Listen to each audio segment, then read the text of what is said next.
Good evening, everybody, and welcome to tonight's Monday night panel. Just a couple of things from me. Congratulations to the youth team who had a fantastic 4-1 win at Bournemouth on Saturday in the Cup. We, as USC, have their AGM on Wednesday. We're doing it virtually via StreamYard, so you can watch it on YouTube. All members should have received a link. If you haven't and you want to join us, please let us know and we will send you that link. And also just a note of our memorabilia and programme fair, which is on the 8th of December. It's in the Legends Lounge from 10 to 1. So we have got the donations that have been given to us, but also other people have got tables that they're selling their own stuff on. So if you have any donations you want to give to us, or you have a collection that you want to have your own table, please again get in touch with us, okay, on the email, or just put a message on here tonight. Okay, let's bring Vic on and we will get started. Hi Chris, how are you? Yeah, you okay? Yeah, good. Yes, there are some breaking news which I'll bring you in a minute. But first of all, let's talk SAS, shall we? The trip to Bradford is sold out. Unless they have considerable interest for another coach, then there are no more spaces available. Colchester, Accrington and Bromley are all on sale, but Bromley, of course, is dependent on you having a valid match ticket. Do not book a place on the bus unless you've got a match ticket, because they're strictly limited. So unless you've got a ticket, then don't book a place on the bus, because there'll be no refunds if you haven't. Wimbledon, Notts County and Wickham, of course, who they've got in the EFL trophy, they'll be on sale on SAS later this week. That's the SAS news for you. Okay, fantastic. Okay, so we have got quite a few on the panel tonight. So let's start. We've got Mark, we have James, we have Rob, we have got a deputy tonight in Belinda, we got Craig, and we got Steve. There we go. Okay, marvelous. So any points you want to raise, put them in the comments, any questions, and I will see you later. Chris, thank you very much indeed. And some breaking news that I've mentioned just now. Sam Morshead from the Moonraker is reporting that Jamie Russell, the head of football at Swindon Town Football Club, is set to leave. So that news is just breaking. Sam is reporting it on Moonraker. So he says it's understood. It's not been confirmed by the club, but that is just being put out by Sam Morshead from the Moonraker. So more interesting developments at Swindon Town Football Club. Most of the gentlemen have all been on the panel before, and lots of comments coming in regarding backgrounds, which we'll get to later. But let's talk to Belinda first and foremost. Good evening and welcome to the panel, Belinda. Tell us a little bit about me. Thank you. Tell us a little bit about yourself. So I'm a graduate, postgraduate, finished all my studies. I'm now a proper working human. But my love for football stems back from Swindon Town versus Stoke City in the League Cup, where we won 4-3. That was the first game of football I ever saw. And I was blown away. I remember the minute of every goal scorer. And that game not only made me love Swindon Town and fall in love with Swindon Town, but it made me fall in love with sport in general. And I've been called to the bar, and I'm pursuing a career in becoming a sports law barrister. Wow. So I have, as much as Swindon Town can really push my luck sometimes and really test my faith in them, they are a huge reason for the trajectory of my life. Most of us have been called to the bar, but there's another reason for that. Being lawyers. Well, welcome, Belinda. We're delighted to have you on board. So thank you very much indeed for joining us tonight. It's nice to have some, if I might put this, some female representation, because we've been asking for it for a long time. So it's great that you've joined us. So thank you very much indeed for that. Yeah, I'm for the young folk as well. Thanks for that. That's very kind. Right. Let's go around and quickly get this out of the way, because John Stevens will no doubt comment very shortly. Backgrounds, Rob, congratulations. He's obviously made a big effect on you. Well, he's just shamed me, hasn't he, over previous calls? So I've had to go full hog today. And look at this. He even got the CFAX of the 1993 playoff win outlook framed as well. So surely I can score more than a 1 tonight. Surely. Well, the jury's not decided yet. Steve, well done to you as well. Lots of different shirts. There we go. It probably hides my good lady's clothing as well, I must add. And baby Harry's clothing as well. But that was a 2-minute job before I came on to join you guys this evening. So yeah, all good. I think the Premier League one's behind me somewhere, and a few from the previous seasons. I must admit, I haven't got this season's yet. Very good. Craig, well done up in Scotland with lots of nice programmes behind you. Yeah, well, I've got the 1969 League Cup final programme there, which I believe was won by QPR, wasn't it? And then the Anglo-Italian Cup, the Juventus game, and my first ever game, which is the Chesterfield versus Swindon programme from 1975. But very good. Yeah, thank you. Mark's gone kind of Christmassy with that nice candle burning in the background. But Lee says, good job, Rob, on the background. So well done. That's Lee Cole who sent that message in. And Martin says the same. Good effort from Rob with his background, so it's doing well. But almost Christmas, Mark. 1 month today, so well done. That's great. No, I also got the greatest player to ever played at the county ground, in my opinion. Rockin' Robin. Yeah. Glenn Hoddle. Glenn Hoddle, for me, the best number 4 who ever graced the pitch, and so lucky to have seen him played out at the county ground. And who can forget his goal on the opening day of the season, 92-93 against Sunderland. And again, on 31st of May, 1993, when he scored the winning goal to take us up to... it was the winning goal, but scored a goal at Wembley to set us on the way to the Premiership. That aforementioned 4-3 win over Leicester. On CFAX, just there, it says so it must be true. Total 42. Yeah, there you go. James, it feels like we've been called to the bar because it's a bit blurred in the background. What's that going on there? Yeah, I didn't think I got the memo there, to be honest, Vic. But I've got a Danny Invincible and a Matt Ritchie shirt on my wall. So maybe at some point I'll unblur my screen so people can see it. But they'll also then get to see my very, very untidy study. Well, if I took all those shirts down, you'd see loads and loads of CDs. So nobody wants to see those. Belinda, well done to you because you've got a very artful picture of the background. Yeah, I've got. Oh, I'm going that way. I've got a funky thing. It like lights up when it's when you put like a UV light on it and stuff. Oh, very nice. Right, that's all the light stuff out of the way, literally. So we got to start with the depressing stuff. Okay, Swindon Town 2, Morecambe 3. Aaron Drinnan for the Town on 32 minutes, Ryan Delaney on 49 minutes, Jamie Stott for Morecambe on 6 minutes, Ben Tollett on 14 minutes. And as I said to Malcolm Martin, who was sitting in front of me when Hallam Hope came on, he's bound to score the winner. And he did on 78 minutes. Hallam, of course, who got a goal against Exeter, a wind-assisted match. You may well remember when we were top, they were second in those far-off halcyon days. Yes, he came on to haunt us on Saturday. No sage was required in that particular instant for him. And the ball went into the back of the net. We lost by 3-2. The good news is, though, on possession, if you believe in spirits and all that kind of stuff, we had 58.2%. Morecambe had 41.8%. Yes! That's the only joy we got on Saturday.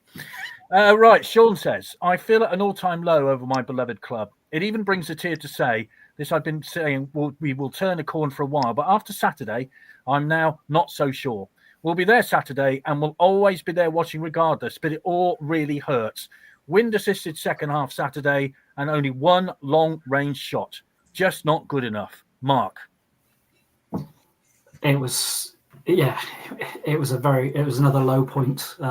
Following Swindon, it's to concede 2 goals so early on in the manner that we did, from set pieces as well. That was awful. We did well to get back on level terms, but then we threw it away. It was a desperate game. James, it was 2-0 down after 14 minutes. They did show, actually. There was one really cracking shot in the first half. We all said, right, here we go, then. Plenty of time to do that in the second half. Didn't happen. No, certainly didn't. I turned to the person next to me. on Saturday and basically said, scrap what I had on my Christmas list. Can we have a new can I have a new defence for Christmas, please? And I stand by that. I mean, how apparently we've been putting extra time into defending, but it doesn't really show, does it? Because every single week the same issue occurs. We let in sloppy goals from set pieces, and Hallam Hope's goal. How Delaney lets him even get in that position. I think it was Delaney that was allegedly marking him. It's beyond me. If we could tighten up at the back, the only positive I can say is if we could tighten up at the back just a little bit, would give us a chance. But at the moment, I can't see that happening with the personnel we've got.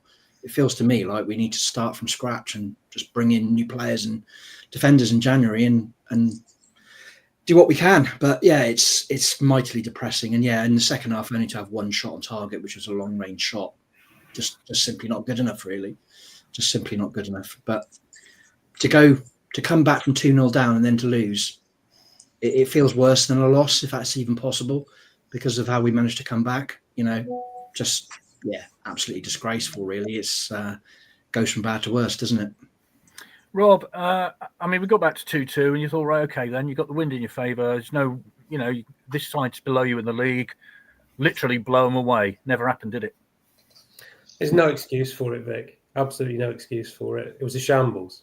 And the second half performance to me was more worrying than the first half, to be honest, because I think we all expected, with the wind against us, Morecambe would probably cause us a few problems, certainly with our, as James just said, our reluctance to decide to defend set pieces. Quite frankly, all of us on the panel will probably head more balls away than our defence at the minute. And if it wasn't for Harry Smith, we wouldn't head a ball away at all, because he's the only one who ever wins anything. Exactly. But irrespective of that, you get yourself back into the game just before half-time. Straight after half-time, you get an equaliser. You have pretty much whole 45 minutes to go and get a winner with all the conditions in your favour. I cannot remember their goalkeeper making a save in that second half. Absolutely unbelievable. It really is. And then the icing on the cake is to be so poorly organised and get yourself turned on the halfway line by somebody who, quite frankly, decent enough forward as Hallam Hope was, and I've got no axe to grind with him at all. He's no whippet, is he? He's not going to run away from most defenders. And he made Delaney, I'm afraid, look like he was going to run in an over-50s race, because he certainly weren't going to run on a football pitch. So I honestly was crestfallen after that, and I just haven't recovered from it, because if there's anybody who doesn't think we're in a relegation fight now, they really do need their head read. None of this talk about playoffs, please. We need to finish third from bottom. Yes. Yeah. So yeah. This just in further the Jamie Russell news that we told you at the start of the programme. He has left the club. BBC Sport are reporting, and he's going to Salford. Now, I believe he came from Salford, wasn't he? Wasn't he academy director up at Salford, I think, before he came down here? So that's where he's going. So that's more news on the Jamie Russell departure.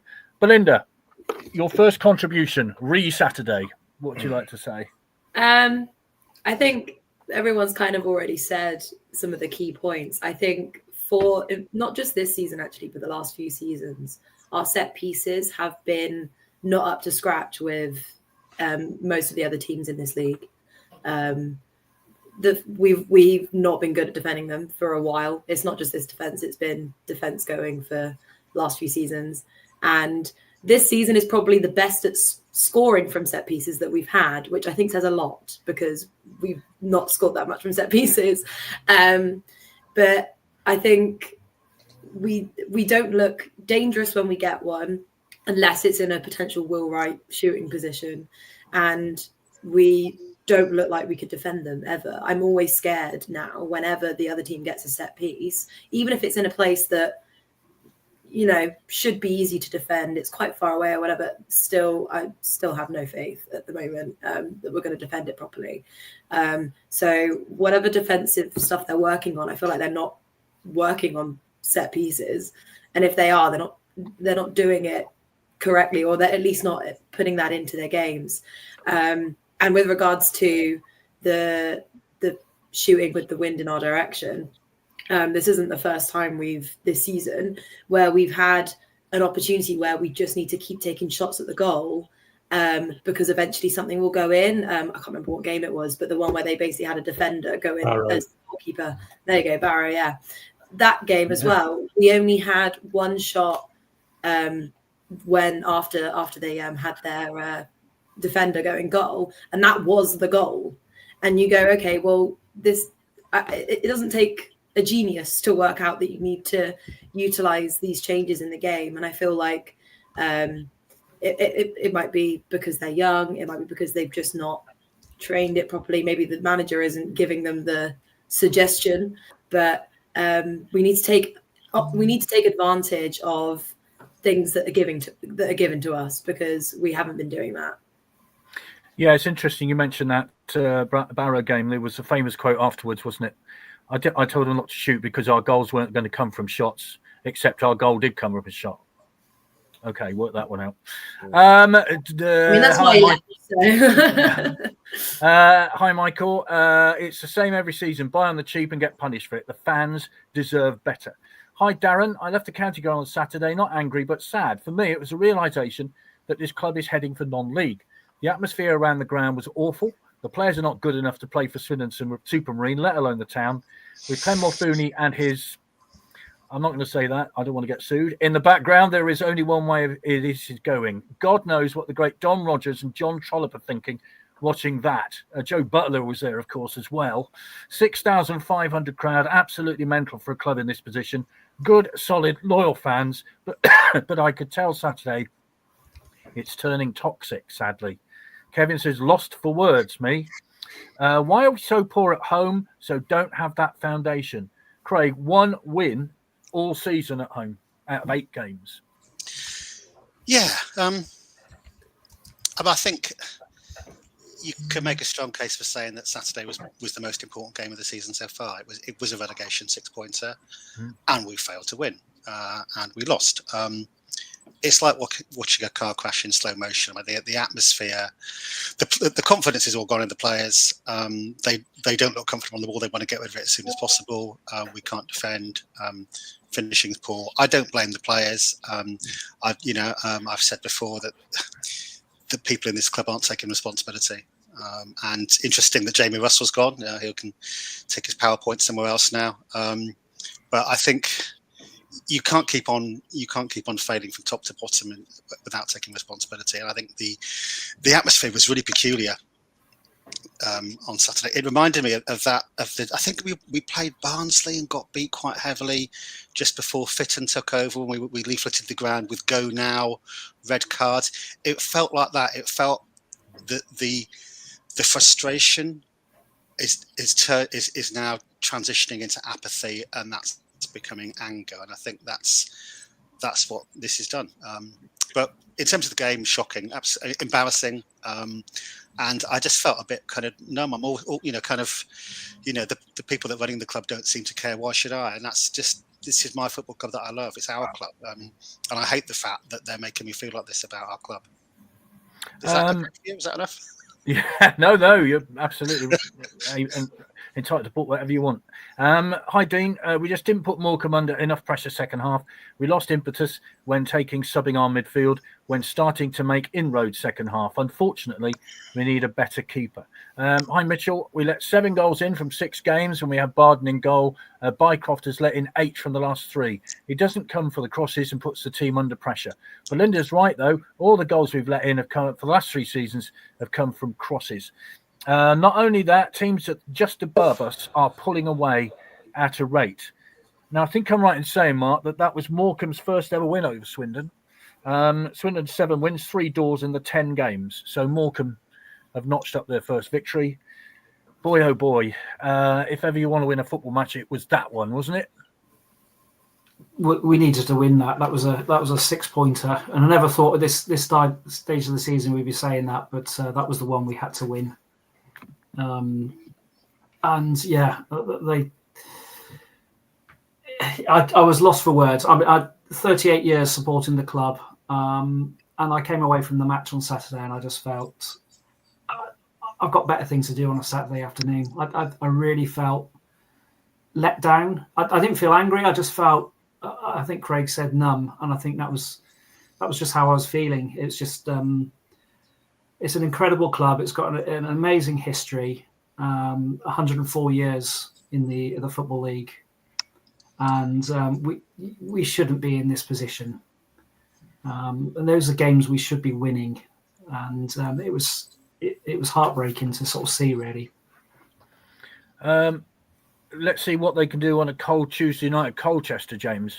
I mean, before that, of course, we've got an FA Cup tie on Saturday at far off Accrington again, a very welcoming Accrington. And if you go and look out for their special badges that they do, because they're fabulous. They do a really good job with those. I mean, I came away furious, not only because of the football, not only because of the weather, but there was an incident we all know about in the match day programme. And the one thing you don't want to do is upset people over the 1969 League Cup final. That is absolutely sacrosanct. And I can't tell you how angry I was over that, and I still am. And if ever there's going to be a final straw, it might well be that. I mean, what were your feelings? Disgusted, to be honest. You know, there's obviously been errors, lack of attention to detail, just general sloppiness in the past and in numerous areas. But you really, really don't get that wrong, I'm afraid. That's just the worst of the worst. And I actually was in hospitality on Saturday, and Don, John, Joe, Steve Mighton were all in there, obviously, and kind of celebrating kind of the statue and everything else. And I said to Don about the statue, and he was really flat, because he'd been made aware of the program, and he just rolled his eyes. And yeah, I mean, it was an insult. I think to that team, really, that a mistake of that magnitude could have been made. It's just ridiculous, and I think that says it all, really. If you can't get that right, there's no hope for anything else. I mean, the thing is, when you first look at the picture, you think, oh, that does look like Stan Harder. But then you look at the shirts, they're pristine white on a filthy day at Wembley in March 1969. And the ribbons on the cup are blue, Rob. I mean, it kind of is a bit of a clue, isn't it? Well, you would think so, wouldn't you? And I think James has summed it up very well, actually. I think if there's one thing in this football club's history that everybody is rightly proud of, it's that 1969 League Cup final victory. It's the most memorable day that anybody associated with Swindon Town Football Club can ever remember. Even those of us who weren't quite born. I was born in the same year, but not quite born. Still look at that, the pictures from that day, the video footage we still have, the commentary that is on the statue of Don Rogers' goal, the third one. There's just something so special associated with everything to do with that day, that performance, that cup victory, and all of those players. And to just for one sloppy piece of, I'll call it journalism, because it's journalism in a paper format, albeit not a journalist that's written it. It's so unbelievably poor that words absolutely fail me. And when you think of all these administration errors we've had over the course of the last X number of years that potentially could put a club in extremely hot water in some instances, you see a situation like that occur, and you can absolutely understand why they're struggling in all aspects when it comes to administration for this football club. I said shambles from your first response. I suppose I better use shambles again for the second one, haven't I? As somebody who is old enough to have been at Wembley in 1969, as you all know, it's a very dear to my heart. I've done a whole series of videos about it, all that kind of thing. And incandescent is the only word I could use. Belinda, obviously you are one of our younger members. What does it mean to you? The statue is magnificent, we should say. It looks wonderful, and it's a great piece of work. And well done to Steve Mighton and everybody concerned with it. But what obviously you weren't there at Wembley in 1969. Not quite. No, you're aware of it, and you're aware of it in the place in Swindon's history. Yeah, I mean, I made an effort to watch the footage over and over and over again, and to ingrain it into my brain. And I think it's such a lovely moment, because we think about what it holds for our club and through the history, and the fact that we're still proud of this big victory that we've got. I mean, we don't get them very often. It's not like you're Man City winning the Premier League every single season. Maybe not this year. maybe not. Next year we'll get there. No, it's actually really lovely to learn about Swindon Town from the past, because obviously I wasn't even here during the Premier League season or anything. Like I've had to learn a lot about Swindon's history, and I really love learning about it, and it gives me so much more pride in this club, like knowing about some of the players that we've had from here that have gone on elsewhere, or some of the players that have been that just are a really big part of this club. And I adore learning about the history, because as far as I'm aware, we're a League Two club. I've barely seen us play in League One. I've been supporting Swindon now for, we're probably talking 12 years-ish. And so in that time, I think we've maybe spent 4 seasons in League One. So to me, we're a League Two club. So looking back and seeing, oh my God, Championship, Premier League, or top division or whatever, it does make me go, oh, maybe one day we'll get back there. But for now, we'll just sit in the present and just try and stay in the Football League. Yeah, just go back to my younger days when we won at Wembley, then we won the Anglo-Italian Cup, the Anglo-Italian League Cup Winners' Cup. Thinking, this is great. Then we finished 5th in Division 2.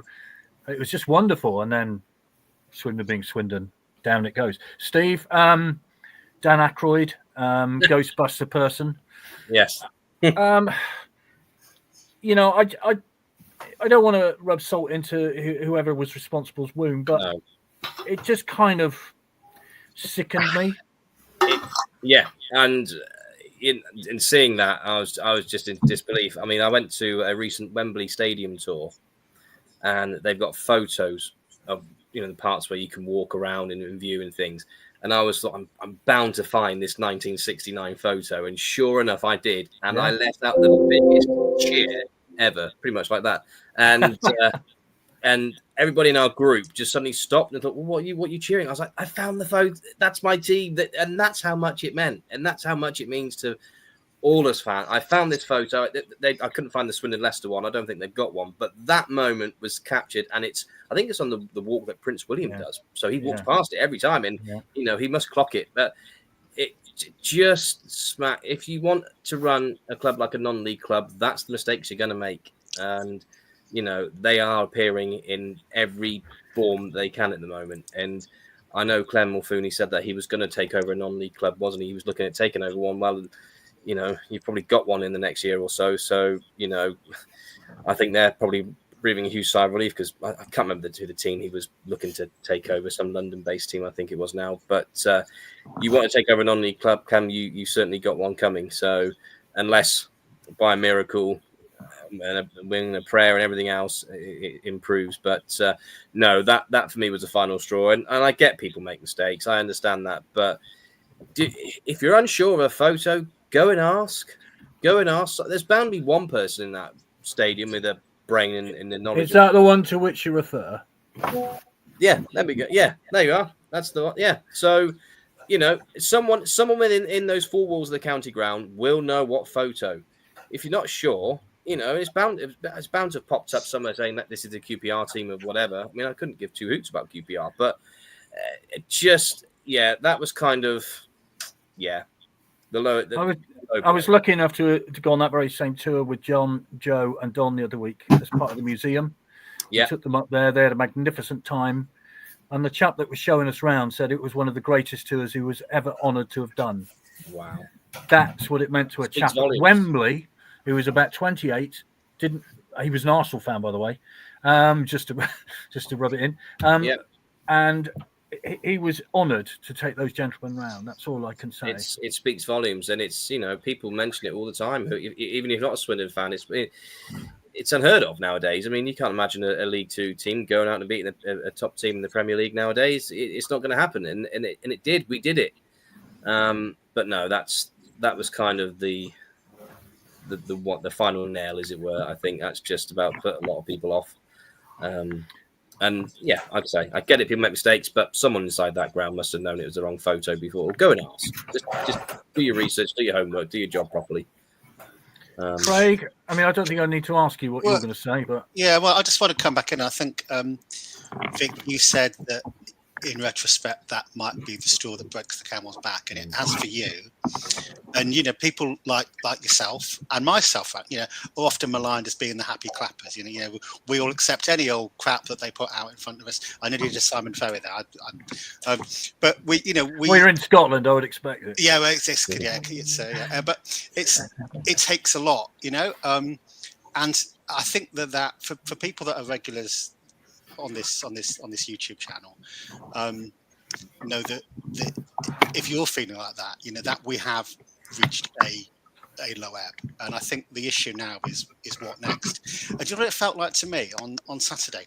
It felt like I'm thinking about us, thinking about this supporters club, thinking about the trust, thinking about the podcast, thinking, you know, there's lots of different communities, lots of different publics, lots of different groups, and you know we've all got this one thing in common, which is the love of our club, and we care. And I've said it before, and I say it again: the people that run this club don't care like we do, I think no amount of changing managers, starting from scratch, using the window is frankly going to make a difference. And I think what we need to do is we need to move from being a supporters club where we've got these kind of interests and we lobby, we work together in a way that we do with a trade union. Okay? It feels like there is an enemy, and I actually feel that we need to somehow devise a way to take back control, and that's how I feel.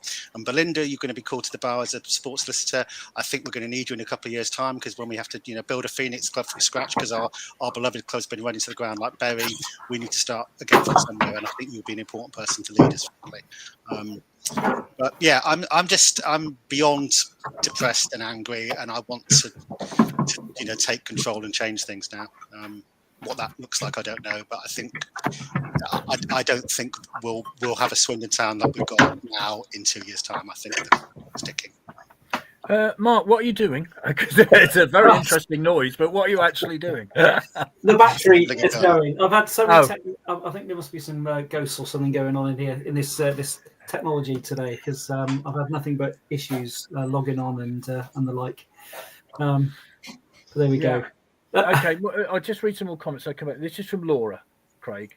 That's not fair. There are many people who work at the club and care very deeply. Okay. So I think let's draw. There are people who work at the club, as we know, do care very deeply about the football club. So, in that case, I apologise to those people. But the fact that those people are watching this and are connected in some way, that's great. But I think that I'm talking about the people who sit in the posh seats, and I don't think that they do. Yeah, Laura, we're happy to put that point of view. And this is from Fifey, Fools Rush In. Hi to you. The other really depressing thing is how many people are saying their kids no longer want to go. They're the future lifeblood. And I recently got asked about what it would mean to win the Champions League. I said I only dream of the Championship, like Belinda, never seen above League One. Mark, Fifey, I don't think you mind me saying so, is not young. I mean, he's not old, not middle-aged even, but he's in that bracket where he hasn't seen the Championship, which is extraordinary, isn't it? It's incredible, yeah.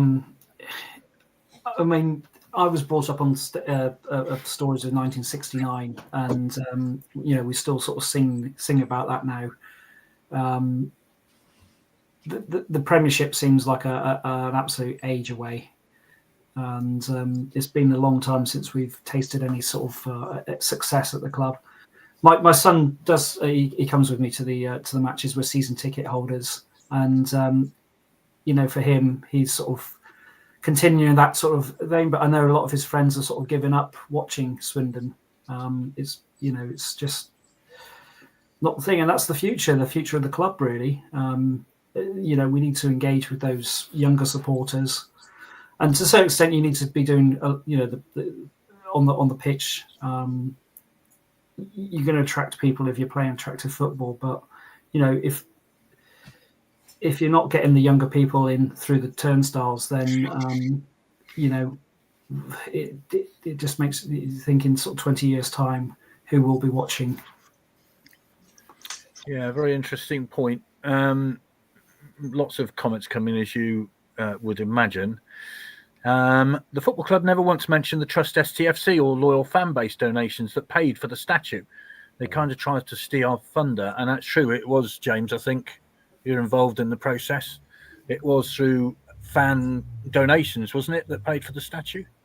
Yeah, exactly. It was probably a 3-year project, I guess, really, which Steve Myton has led from day one with support from other members of the trust board. But obviously, yeah, as you say, money given to the trust through regular donations ultimately over those 3 years has paid for that statue. And to be honest, it really wasn't cheap. But then we wanted it to be the best it possibly could be, given what we were effectively, acknowledging and celebrating in Dom being, such a wonderful player. So, yeah, it was disappointing, and I know many people have highlighted the fact that there was no reference to effectively, how that statue was paid for and who actually delivered that. It wasn't a club initiative. It was very much Trust STFC from day one, and it's really disappointing when people don't. Steve Myton won't bang his own drum, although I think he should sometimes a bit more than he does, but he doesn't. But not to even be the trust, not to even be referenced in any of the social media comms, etc., I think it's disgraceful, personally.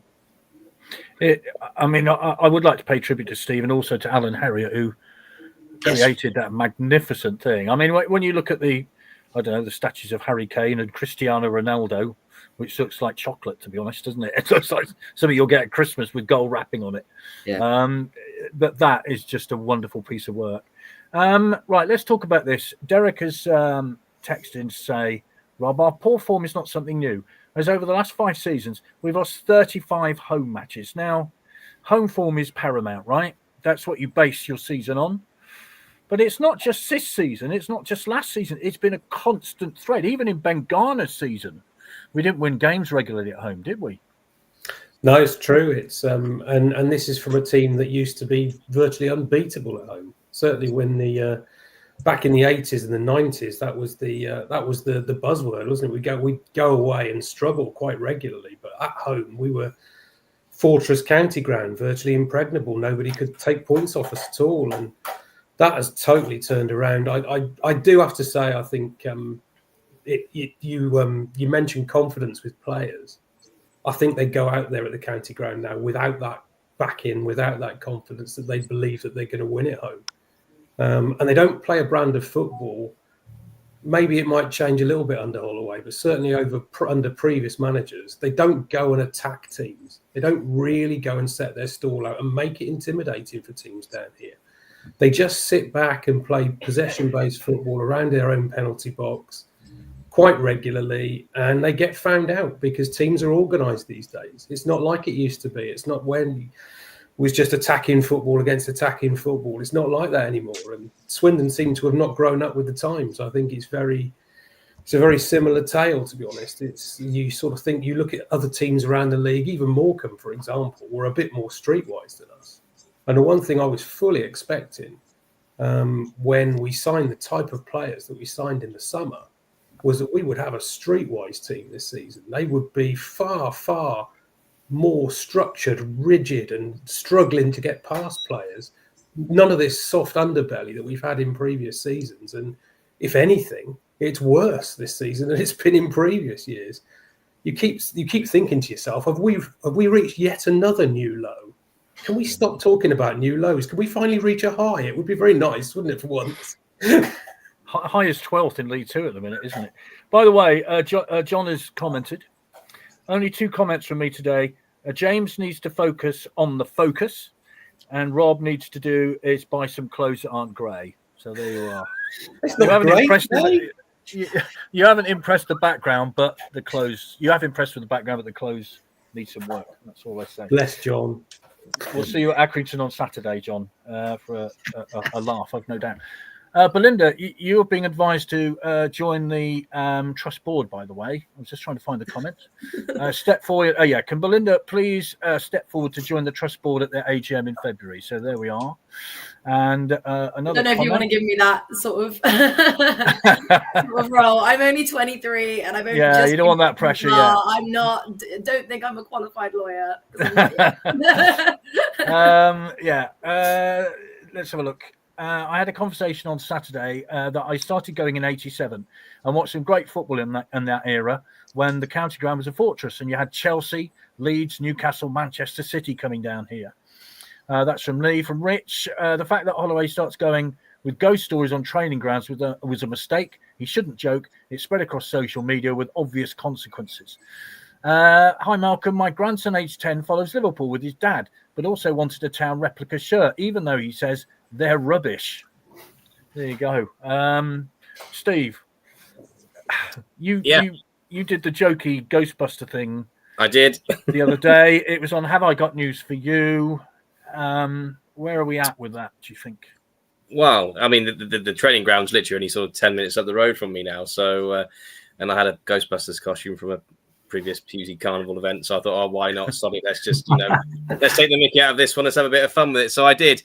I think my partner thought I was going bonkers, but that's a normal occurrence around here. But no, it's almost become a laughing stock now. I think Ian Holloway is more of a distraction to what really is going on behind the scenes. I think they've employed a joker. I mean, it's like 2008's called again. They want a manager. So Ian Holloway's, he was quite a high stock man, but he's out of touch now. I mean, all the jokes and everything else. He's lively. He's this. He's that. Well, that's years ago. We don't want that. But yeah, I just think he's a distraction tactic. It's what really is possibly going on, behind the scenes. It's a mess. So put someone in who's a bit of a character. Hopefully it can come off and work and everything else. Yes, he lives 10 miles down the road. Yes, he's close and he has done things in the past, but he hasn't been in management since Grimsby, which is back in 2020.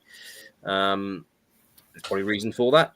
I think everybody had that little bit of excitement when he came along. It was like, oh, okay, this is a little bit different, but it's still the same nonsense, isn't it? It's still the same output on the pitch. We're still conceding those sloppy goals. We're still not even competing. So I just don't know. The patience is wearing thin. And, I say about younger supporters, obviously I've got a 3-month-old son now, and I'm hoping that he can come with me to the county ground and watch a game in, say, 4 or 5 years' time, that he can sort of sit with me in the stands like I did with my dad back in the early 90s.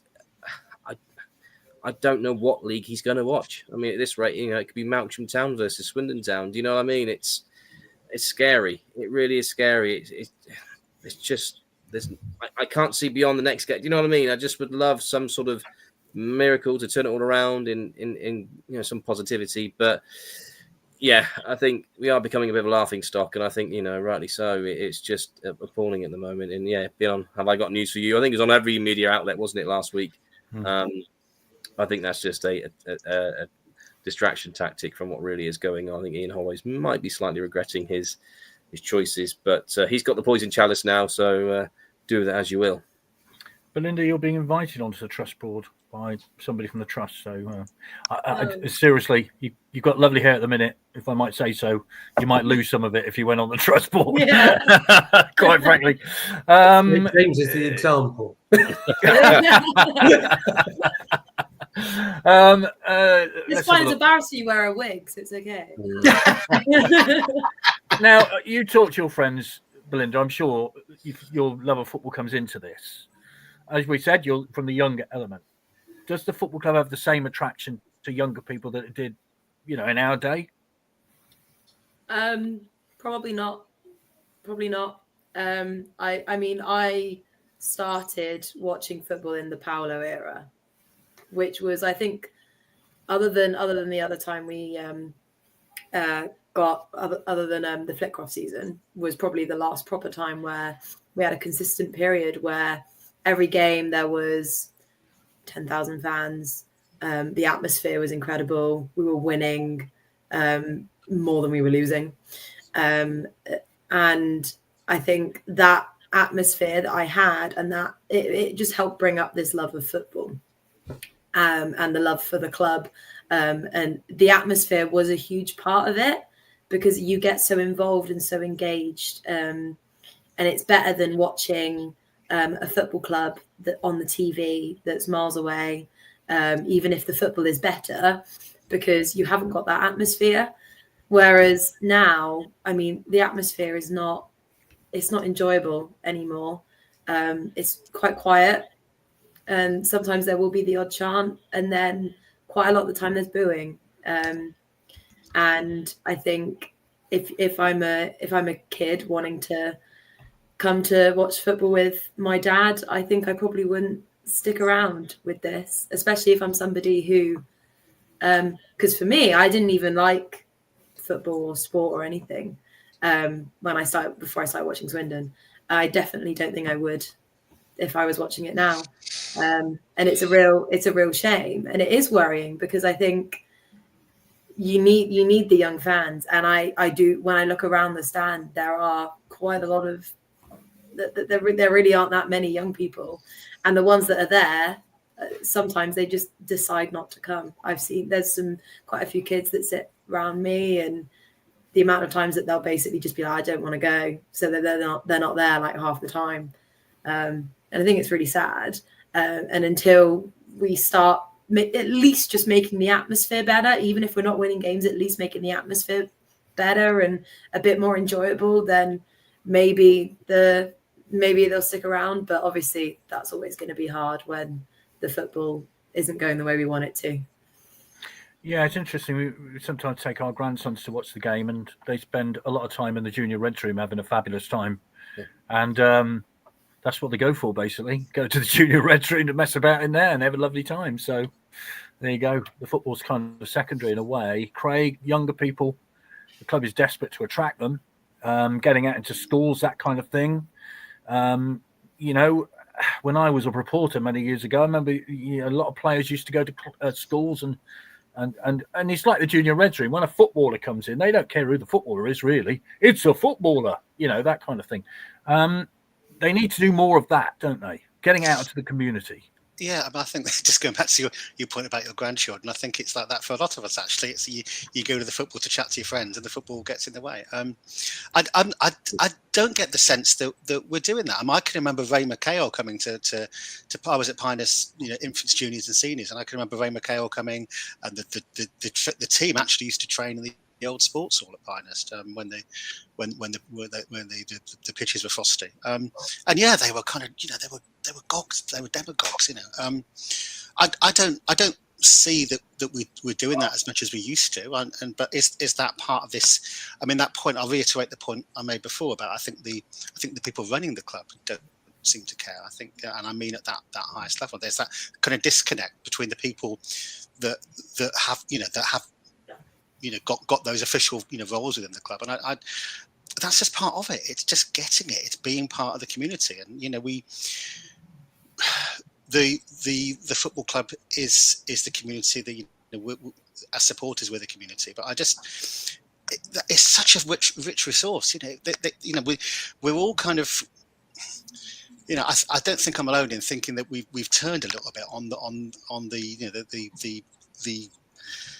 the people that run the club at the highest levels, and there was so much goodwill, and that's all been lost. And we did feel looked after. We did feel cared. We did feel that the right things were happening. There was that wonderful kind of connection with local people, and that's just evaporating away.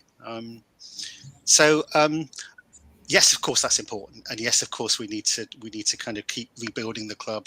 We need to keep rebuilding support. And if you don't, if you don't do the minimum in terms of reaching out to the younger generation, you're not going to have a club, are you? They're very important. They are very, very important. Hi, Helen. We had a table in the Legends every week of 10 to 15 of us. Now it's down to 3. Very sad. Holloway can only manage the players he's inherited. Feel he should have been able to bring in his own coaching team. I don't get the reason for changing manager and keeping the same coaching setup. Matthew, thank you. Tony says season tickets coming up in February, March. Not looking good. Previous seasons we've recruited promising young talented players, but this season we went for experienced players, but the end product is much the same. Why? Where is the root cause of the malaise affliction of our club? It's heartbreaking, says Chris. Mark, that's an interesting one, isn't it? I mean, we were all calling for experienced footballers at the start of the season, big lumps, if you like, at the back, all that kind of stuff. Ollie Clark in midfield, an experienced campaigner. You know, there are plenty of players in there. Will Wright won promotion with Crawley last season. There are players there that have done well previously. So what's happening? That's true. I think there are certainly experienced players there, and what we're lacking sometimes is sort of leadership on the pitch. I can't quite put my finger on it. I mean, I know there's been some injuries and things, but it's just compounding the sort of the pressure. I don't think the three players at the back have been the same, have they, for many games? And that's another point, actually. I wonder why we continue to play three at the back when there's acres of space there, either down either channel. We seem to get exploited quite a lot. I don't know why we can continue to have three at the back. And I think Ollie was saying that they train and they do different formations, but we've always three at the backs. It always feels a bit like there's you could drive a bus through there. But yeah, the experienced hands definitely need to sort of step forward, I think, and show a bit more of a leadership on the pitch. This from Richard. So what's going wrong with our recruitment? Are we simply bringing in the wrong players, or is something happening to good players when they arrive here? I too was excited that we appeared to be bringing in some physicality at least, but it's made little difference, to be honest. Not going to blame individual players, but I think there are only two or three who can hold their heads high this season. It's not just the ability, but the lack of commitment that really gets me.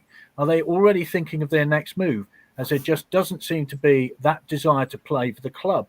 It makes me want to chuck in the youngsters. What do others think? James, I mean, let's be fair, the youth team is doing pretty well. I mean, if you look at a real positive aspect, it's the youth team that are doing exceedingly well. So are the women, of course, but they're unlikely to be in the first team soon, because they're not going to be in the men's team. But the youth team, there is a pathway now into the first team. I wonder whether Ian Holloway wants control of players coming in January. Do you think that's a factor? I think that's probably why Jamie Russell's gone, if I'm completely honest. I think Holloway, when he first came in, said he was a manager, not a coach. Now, a manager is someone that looks after the players, the coaching staff, but also recruitment. So I think you can argue that, he'll want control of who he brings in January. Now, it's obvious that there's needs to be some outgoings before there can be some incomings. I think he's already said that. We're over budget already. So unless someone puts their hand in their pockets and adds further to the budget, which apparently, by the way, is the second highest budget since Paolo, so we're told. Some of those players are going to have to leave. I just can't see how good players from other clubs. I mean, I've got a friend that's a Newport fan. He said, God, you're so lucky to get Delaney. Absolutely brilliant. Was our captain, leader.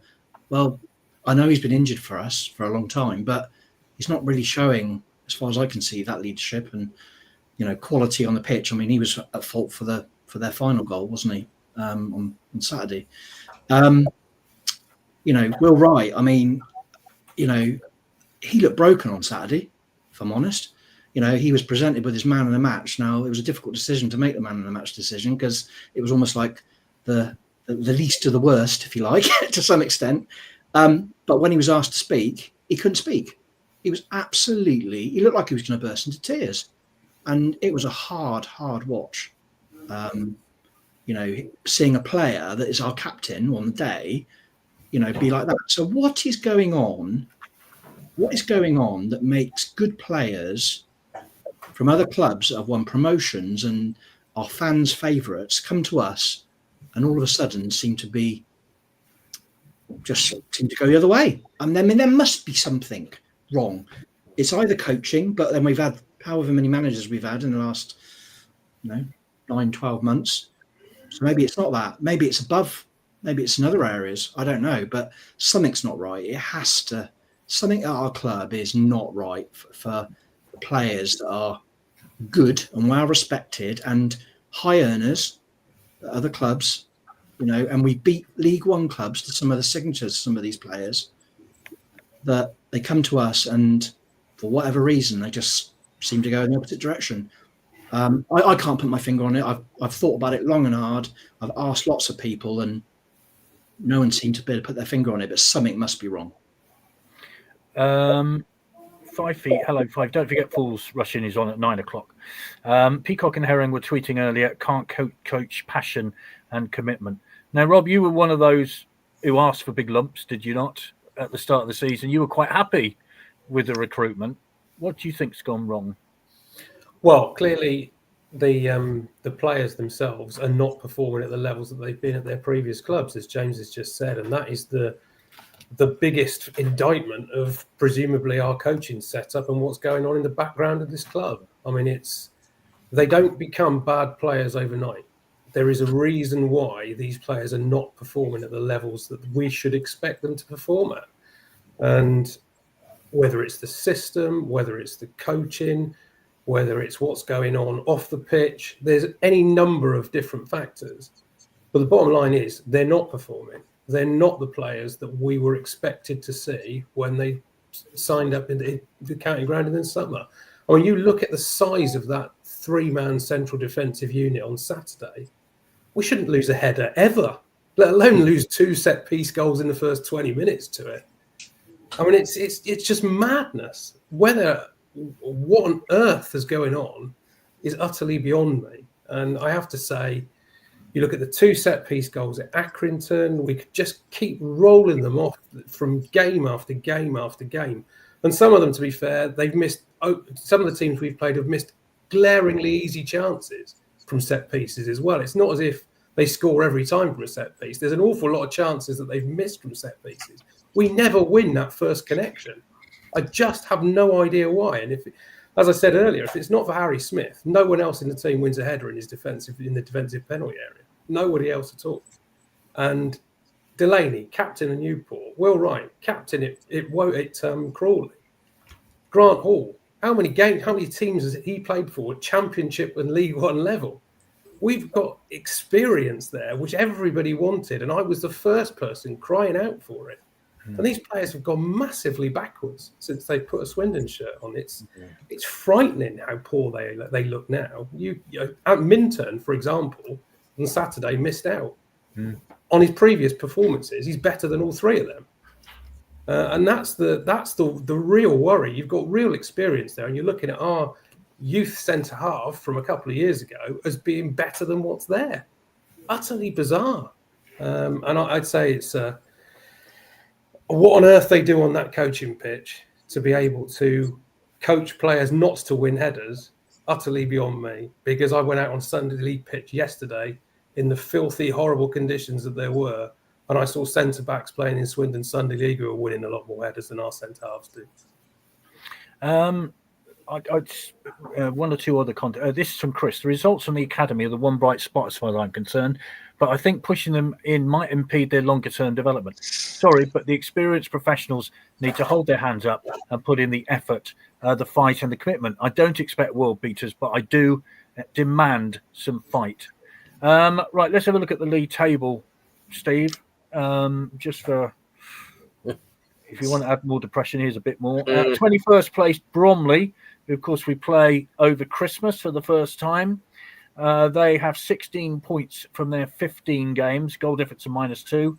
22nd, our beloved Swindon Town, played 17 points, 13, -8 goal difference. And then the bottom 2, Morecambe in 23rd, played 17, 13, -12 goal difference. 24th, Carlisle, played 17, points 13, -15. We are off the bottom by goal difference. Something I never thought would happen, but just go back to your previous point. I think it's the atmosphere when as soon as you walk into that club, it's down. The training facilities not quite probably what they're used to from their previous club. So maybe there's some correlation in that. I don't know, but those good players certainly become Swindonized into bad players. And I think that's probably plays some part in it. But no, the league table, it doesn't lie. You're there for a reason. And yeah, it's just far too uncomfortable. But I think, you know, some of us fans are going, so what now? It's got to that point where we've kind of lost that enthusiasm. It's been sucked right out of us. You know, we wait for 3 o'clock to come around and think, well, how bad are we going to be this weekend? Do you know what I mean? It's surprising when we do score, or you know, or go and get the goals.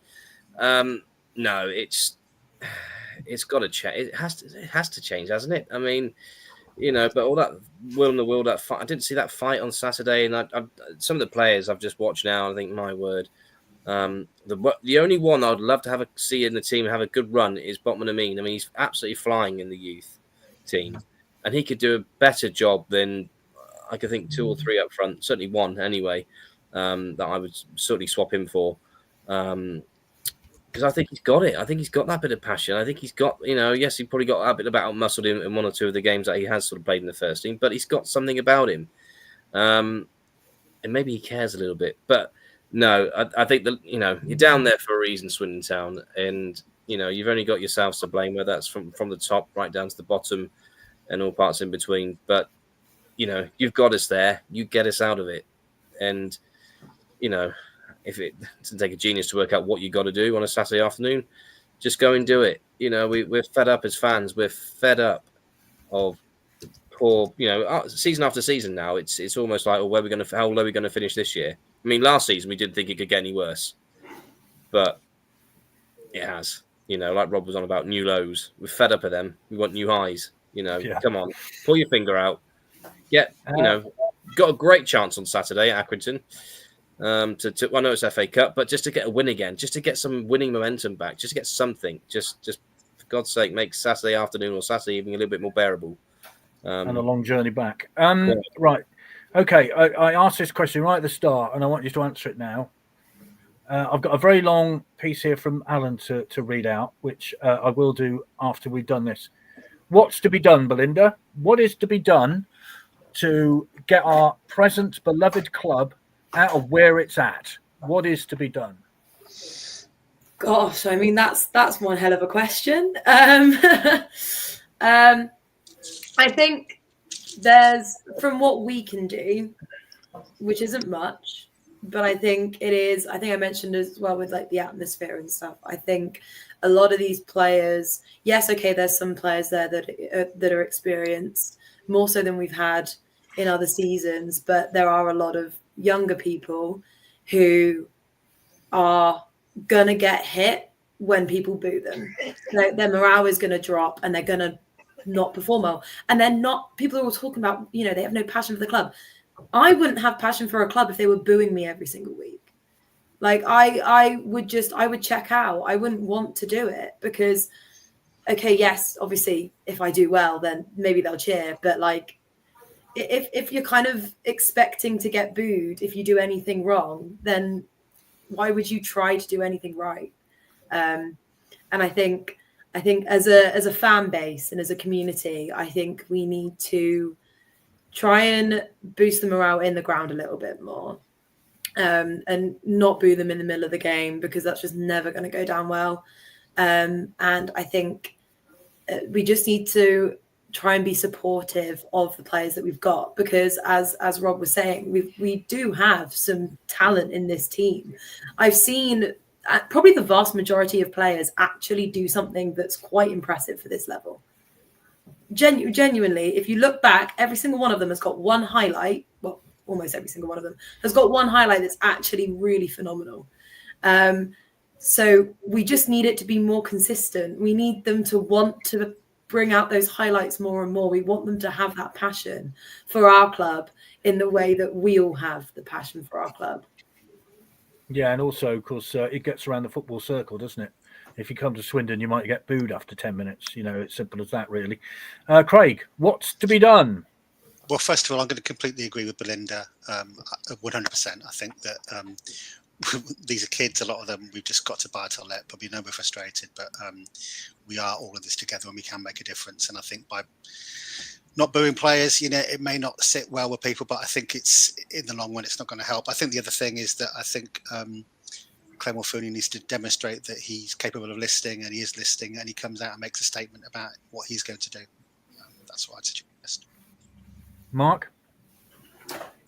So definitely we need to have a sense, get that community feel back. I agree with Craig about the listening, because I do feel like the fans aren't listened to by the club. We need to have much more outreach from them, and it might be uncomfortable for them to hear what we've got to say, but at least we're able to get our views across.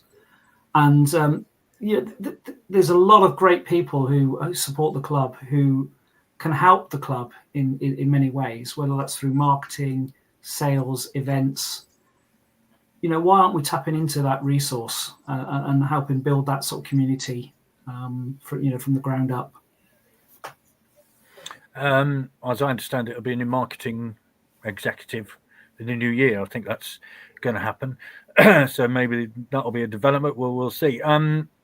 Holloway booed when Drinan came on, then scored. But I think there was slight confusion about that. It was the referee, I think, who was being booed at that particular moment about a yellow card. So there was a bit of confusion about that. What's to be done, James? What is to be done? I would agree with everything that's been said already. I think we shouldn't turn on the players, because that's just make them play worse, to be honest. And actually, that'll make them go into their cages. And ultimately, we want them to be as positive and to take risks, because that's how games are generally won. If they, if they go into their kind of shell, if you like, that's not good for anyone. So that's the first thing, I think. The second thing is we need to recruit well in January. We have to invest. Whatever we need to invest it in January to get us some players that can get us out of this horrific position that we're in. I don't care if we're all over a budget. We do not want to go down, and whatever the club needs to do in January in order to provide the manager with players that will get us out of this hole, they need to do it. Simple as. And if they don't, I think that tells us an awful lot.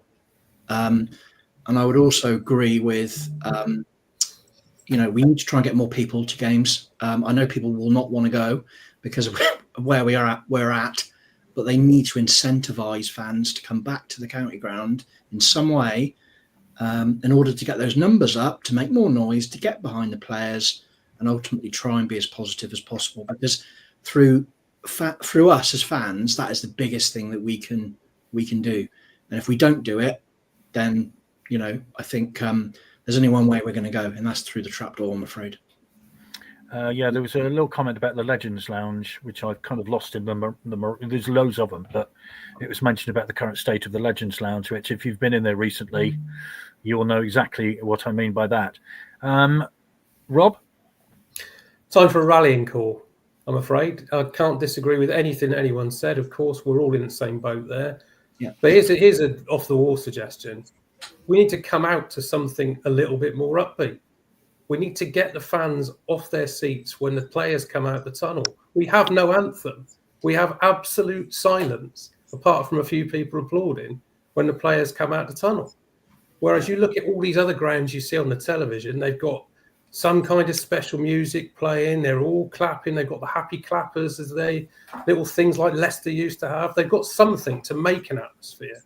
They're doing their bit to make an atmosphere. Our club are doing nothing whatsoever to build an atmosphere.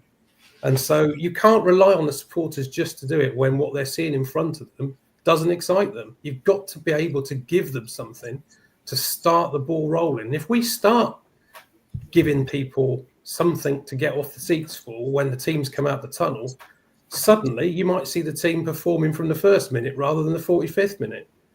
And that makes a huge difference. You just don't have that atmosphere in the ground to start with, and then it just manifests itself with what else we've all been talking about. So give us something to cheer to start the game off with, and then I think we'll see something slightly different. Perhaps hearing from players would help. What do they think? What are they feeling? Would be really nice to hear from players, would it not? The turnaround can only start with leadership. I remember Lou Macari and how he transformed the feeling and mood of the club in the town in Swindon. I wonder whether a similar transformation is possible under Holloway. Steve, what's to be done? Well, I just saw one initiative. James was sort of saying about initiatives come back. Years ago, they did Kid a Quid. You know, I know it's £1, but it gets bums on seats and it gets people back in. So, you know, it's not 14, 15. I don't know how much a child ticket is nowadays, but if you want to go to a game, it's costing a little bit. But you know, £1, you're not going to argue. If your child's bored after 5 minutes, you think, oh well, it's only £1. I know, you know, it's £1 could be a lot to some people, but just those sort of initiatives bring some of that back as well. You know, that's where you can get the youngster ones involved. And like Rob said, yeah, you know, coming out the tunnel, it's like the hooter thing goes off, and then it's whatever it is gets played. Wise man, it's hardly getting the audience going, is it? You know, it's hardly getting the crowd ramped up. I mean, I remember years ago they had the ready to go music and we had all the other theme tunes playing it, and it sort of created a bit of an atmosphere. But no, the atmosphere is very flat from as soon as you walk into the ground. And you know, I know I appreciate what you do on the Mike Vick on a Saturday afternoon. You get the crowds going, and when it's certainly the games I've been to anyway. I mean, I've only been to one this year, and that was the Newport game of all games. But yeah, the general atmosphere. I think as fans have to create it. I know we're not going to get it. What we're seeing on the field isn't going to be great to get us going, but we've got to start. You know, stop the negativity. Like Belinda has been saying, there's too much negativity.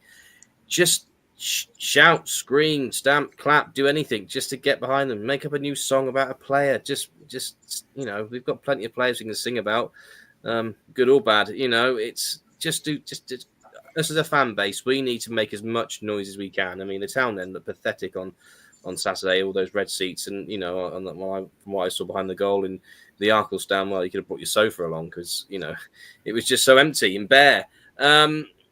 Just whoever's just, I know you can't bring drums, but do you know what I mean? Just it's down to us fans to really do that rallying call and create that atmosphere and give the players a little bit of a lift, because that's what they need. You know, they need us as much as we need them. So, you know, let's work together, stop what's going on behind the scenes. It's a real mess. We all know that. But, you know, let's work together, fans and players. Whoever's watching this tonight, players, if you're watching, you know, we're with you. It's not your fault some of the time. Let's work together as fans and players, create some noise, and then see where we are by about May time. And I'm hoping it's going to be nowhere near that dotted line. We all hope that. Alan, hi. It's a sad situation, a bloody worrying situation. There's no doubt about that. The ownership, leadership on the pitch and in the stands all contribute towards keeping us up. And that's what it is this year. It's a relegation battle. The ownership isn't there. The leadership isn't there. And there are clearly and rightly concerns about the effort and quality that goes in on the pitch. As fans, we have little or no or little control over and limited influence over most of that. However, what we can influence is how we react and what we do. We need to show the ownership we are not happy with what's going on, but the biggest impact we can have in this battle to show up is to encourage and get behind the 11 on the pitch. We need to do our bit to give that extra couple of percentage to the team while still showing the ownership and leadership our feelings. Will it be enough? I don't know. But we are so far into the season now that we can just try to influence the things that we can influence at this stage. And that's supporting the 11. And then it's up to them to match that support and do what they're capable of. Alan, thank you very much indeed for that. That's a positive note to finish on. I think we got Accrington away in the FA Cup on Saturday, and then a lovely, lovely trip to Colchester next Tuesday night. We're looking forward to that tremendously. Chris, thank you very much indeed. It's been a busy one. And thank you and Mark for all your work behind the scenes, getting all those messages through. There's loads of them. And I'm sorry I didn't get to all of them because it's tons. So apologies. Yeah, there has been. There's been loads. So same as Vic. Sorry if we didn't get through all the questions. It's been a bit manic trying to get them through to Vic and him not losing them because there's so many of them. So thank you very much for watching. I like to say, just reiterate, let's get behind the team. Yes, it's difficult at times, but that's what we've got to do because it's on that green pitch that we need to have results. Nothing else really matters at the moment. So let's get behind them. if anybody's going to Accrington on Saturday, we'll see you there. It's a double decker. It's a double. We're all excited yes, about it. We are. We're Is it? excited. Yes. We are, yes. Double decker. SAS double decker bus. So I'm sitting at the front and pretend I'm the driver. So if not, we'll see you at Colchester. And we're back next Monday. And we have Jimmy Giles, a bit different this next week. He's got a book out. It's somebody Vic knows as well. So from the Exeter days. So he's on next Monday. And then the following, on the 16th of December, we have Chris Hay. So and hopefully we can calm his swearing down like we didn't do with Simon. So. But yeah, so we'll see. I would say if you get a chance to watch that Simon Ferry interview, it's fantastic. Parental guidance. It's well worth watching, and also the Alan Mays one as well. Yeah. Sorry, and an interpreter. Yeah, and the Alan Mays one the previous week as well. That's a cracker. He's a wonderful bloke. So one of our great goal scoring legends. So they're two well worth watching. Yeah, they're all on our YouTube page. So just put in STFC-OSC and that'll take you to our library of all the past on the sofas, which we seem to be doing forever at the moment, don't we, Vic? So, yeah. But yes. So thank you very much for watching. Thank you very much, panel. And we will see you soon. Come on, you Reds. Bye.